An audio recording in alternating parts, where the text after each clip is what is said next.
picture.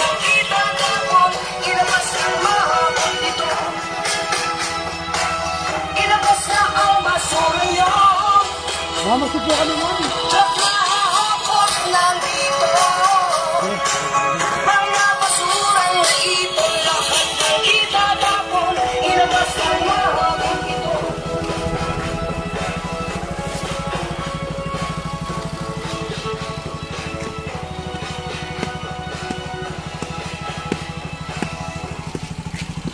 Mga barangay, manangin po natin na natin dito sa ating buong kapangga upang makaiwas po tayo sa mga epidemya ng sakit.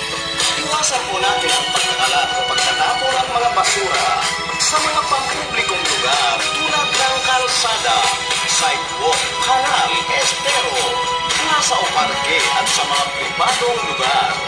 Iwasan po natin ang pagtatambak at pagsusunog ng anumang uri ng mga basura.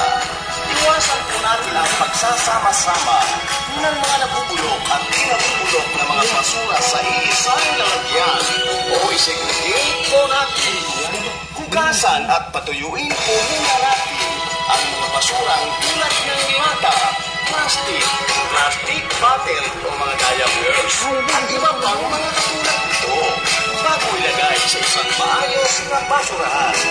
Huwag din po tayong maghahagis at magtatapon ng mga basura sa ating mga ilog at sapa at maging sa mga baybayin ng ating yamang dagat at para sa ating mga barangay na may kalayuan sa sentro. At pagsumikapalagin po natin na tayo na mismo ang magbaon sa lupa ng ating mga basurang natulog upang ating organic fertilizer sa ating mga pananim at ang mga basurang pwede pang pakipatan. Kaya ito ikukot bilang mga nakaka na ating may bebenta upang magpumera na pagkagal pangkabuhayan. At ang ibibigay po natin sa naghahakot na truck ay ang mga basurang wala nang pakinabang. Sundin po natin ang mga paalanan ito upang makaiwas po tayo sa mga epidemya ng mga sakit at nang maiwasan din po natin ang pagkasira ng ating yamang kalikasan at malawakang pagbaha at global warming.